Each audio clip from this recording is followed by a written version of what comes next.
Alors c'est un chapitre qu'on va ouvrir qui devrait tous nous concerner. C'est l'évolution de notre système de santé.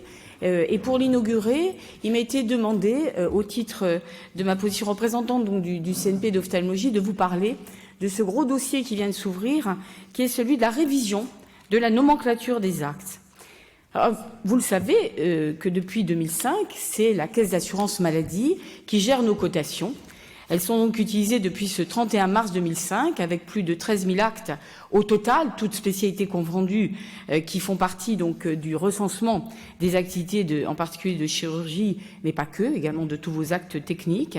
Ce coût maudit qui est représenté par 9,4 milliards d'euros par an.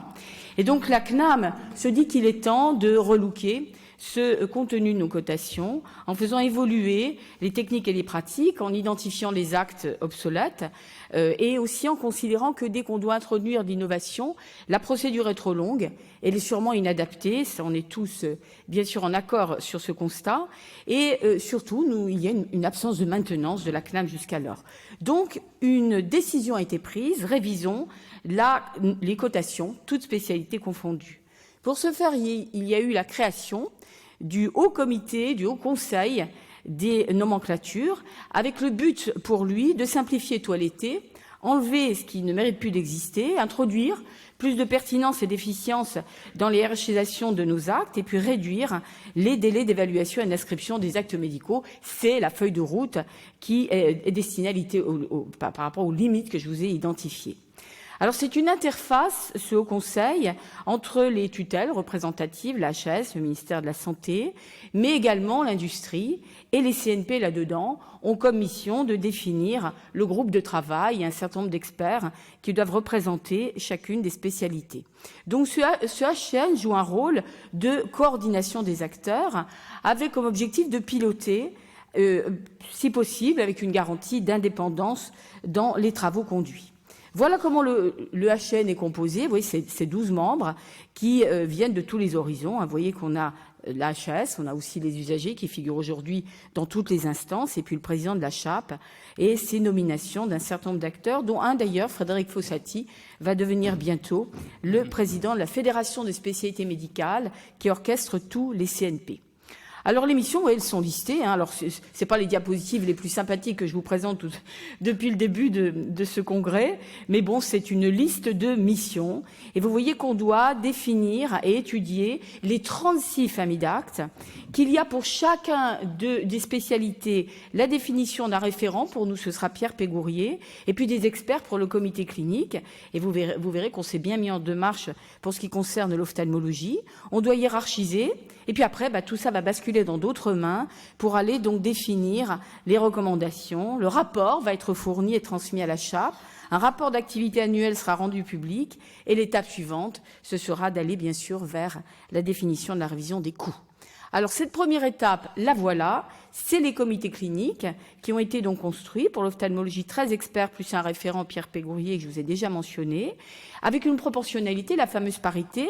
Là, c'est pas homme-femme, c'est hospitalier libéral, avec 2 personnalités qui rejoignent chacun de ces comités cliniques, un médecin de santé publique, un économiste de la santé venant de la CNAM et un médecin du DIM. Et nous avons proposé donc ce rangement par rapport aux sous-familles dont les listes d'hyper-expertise sont tout à fait, bien sûr, communes et spontanément viennent à votre esprit, en particulier pour ce qui nous concerne ici, cataracte, implant réfractif, cornée conjonctive, glaucome, iris. Alors, le travail de ce comité, ça a été d'abord d'émettre un avis pour chaque acte.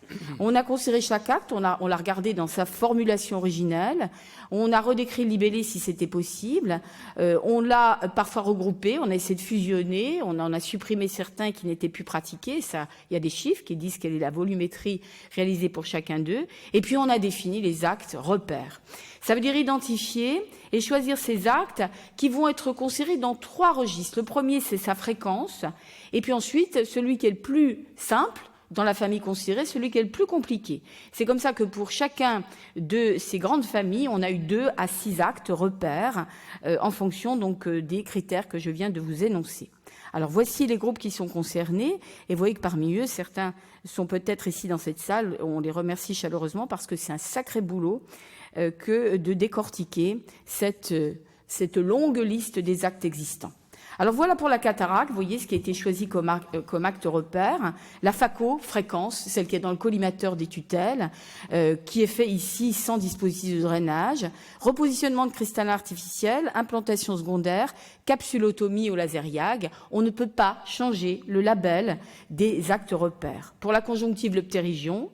Et puis l'exérèse sans autogreffe. Et puis l'injection sous-conjonctivale pour l'acte le plus simple.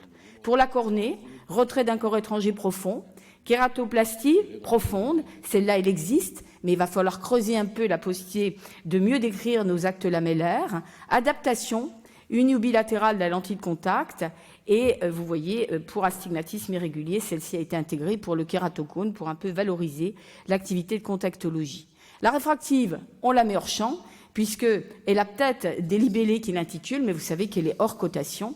Pour l'iris, c'est la hernie de l'iris, c'est l'injection de substances donc en chambre antérieure, c'est la plastie de l'iris comme acte le plus compliqué pour la décrire.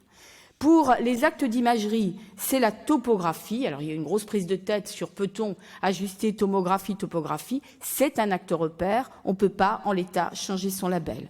La pachymétrie, la biométrie. On va aussi essayer d'introduire la simple biométrie mesure de la longueur axiale pour le suivi de la myopie.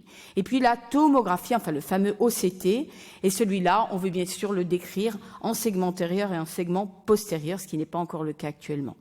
De ce fait, viennent spontanément à votre esprit tous ces actes manquants qui ne veut pas dire des actes non existants, il est des actes existants que vous cotez par assimilation, grosse problématique actuellement, puisque ces actes ne permettent pas leur traçabilité, puisqu'ils portent le label d'un acte qui s'y est rapproché.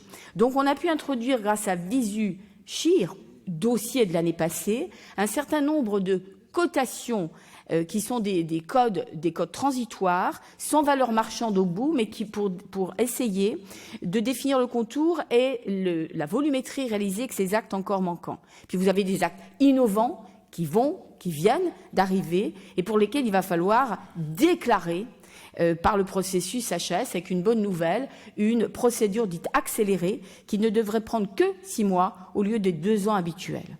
Alors voilà les actes, vous voyez, auxquels on pense: OCTA, mébographie, microscopie confocale, abérométrie, optique adaptative pour les rétinologues, angio-OCT risquerait de s'appeler angiographie rétino-choroïdienne par scanographie en cohérence optique tridimensionnelle afin de ne pas dégrader l'angiographie et de ne pas, bien sûr, faire le fourre-tout, je dirais, avec l'OCT tout court.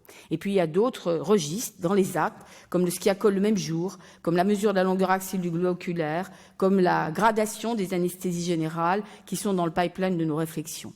Pour le cristallin, vous voyez, il a fallu décortiquer, notamment introduire la suture sclérale. C'est clair que mettre un implant à fixation sclérale, c'est pas la même chose que clipper en postérieur d'un iris ou que glisser un implant dans le sulcus. Donc la notion de phacoexérèse compliquée est actuellement dans les réflexions et dans l'objet de nos travaux de brainstorming, de la même façon que la cataracte bilatérale est également dans le dossier de la réflexion pour anticiper ce qui va arriver dans le futur. La cornée, c'est la greffe de l'un, mais c'est aussi tout ce que l'on fait en lamellaire antérieure profonde, en DIMEC, ablation d'un ou plusieurs fils de cornée. On a réalisé que ça n'existait pas. Et puis vous avez donc tout un nombre d'autres gestes plus anecdotiques, mais qui méritent d'exister. L'endoscopie pour le glaucome, l'endoscopie pour la rétine, la décompression orbitaire de la paroi latérale pour ceux qui s'intéressent donc à l'orbite. Et donc vous avez ainsi toute une réflexion pour essayer de ne rien manquer dans la raquette d'une révision qui va bien sûr durer et nous être imposée pour les 10 ans à venir. Donc il y a 2 processus: ajuster les actes existants en les relabellisant, et puis demander de reconnaître des actes qui n'existent pas encore. Et ça veut dire qu'il va encore avoir un gros travail de méta-analyse, et donc un travail qui ce matin a été annoncé comme confié à, en particulier, tout le corps HU, qui va devoir donner de la force active pour faire ce travail de positionnement scientifique. Et puis après, il y aura un comité d'hiérarchisation. Alors celui-là, il va d'abord bosser sur la hiérarchisation intrafamille. On va hiérarchiser des actes repères entre eux sur une échelle. La fameuse échelle qui est définie par les actes repères. Le plus réalisé, le plus fastoche, le plus compliqué. Et entre les deux, eh bien, on va essayer de mettre le curseur. Donc il y a une mise en place d'un second comité. Et alors là, je fais appel à une grande attention de votre part. Certains d'entre vous, par la CNAM, vont être désignés comme pouvant faire partie de ce comité des 30 experts qui vont regarder tout ce que les comités scientifiques auront fait préalablement. Et donc, on vous en supplie, venez à nous et déclarez-vous, afin qu'on travaille tous ensemble pour qu'on n'arrive pas à nouveau à cette cacophonie telle que cataracte avec mix qui conduit à une dégradation de la cataracte. Donc ce serait bien qu'on ait le même regard, la même vision pour défendre la spécialité et qu'on n'aille pas vers la dégradation, la reconnaissance des pratiques. Ensuite, il y aura une hiérarchisation donc interfamille basée sur 1 ou 2 actes de référence. Et cette étape de hiérarchisation, celle-là, elle va être beaucoup plus risquée. Et celle-là, bien sûr, en prenant comme acte marqueur la cataracte, comme chez Danone, on en fait beaucoup, ça se fait bien, ça doit être dégradé, il y a un risque de décotation très importante. Alors les enjeux, ils sont là, et l'ophtalmologie, elle fait partie des spécialités cibles, puisque vous voyez, à nous tout seuls, sur les 9,4 milliards, on représente 2,1 milliards de cotations, enfin d'honoraires versés autour de ces actes. Donc c'est évident qu'on va être quand même ciblé et qu'on risque, comme on dit chez les jeunes, de prendre cher. Alors la hiérarchisation sera la prochaine étape, puis la valorisation, c'est les accords conventionnels avec les syndicats horizontaux. C'est là où, bien sûr, le point travail va être discuté. Donc en bref, cette révision de la nomenclature, c'est un gros chantier. C'est limité à la CNAM, mais pas que, parce que la HAS a son droit de regard et les CNP doivent y défendre leur spécialité. Nous avons eu souci, pour l'instant, d'essayer de vraiment de ne rien oublier. Vous avez vu que le comité est formé avec vraiment des domaines d'hypercompétences, des experts qui ont été ciblés sur toutes ces grandes familles. Et c'est clair que la valorisation in fine, qui passera par cet accord conventionnel, va être une zone de vulnérabilité et qu'on doit vraiment travailler sur un rééquilibrage. Donc le CNP là-dedans, si vous ne savez pas ce que c'est ce qui vous représente. Et bien sûr, on est là pour essayer de corriger les erreurs de cette vieille cotation de la CNAM, pour mettre à jour, simplifier, fusionner, faire reconnaître, introduire l'innovation, pour travailler à des coefficients de valorisation pour la pédiatrie, pour les grosses morbidités, le code 6, quand c'est de la reprise sur complications. Mais il faut avoir une vigilance, parce que la vigilance, c'est de mesurer les dangers de la décotation. Et nous, notre combat, c'est de vous défendre, c'est-à-dire défendre l'avenir de notre spécialité. Merci beaucoup pour votre attention.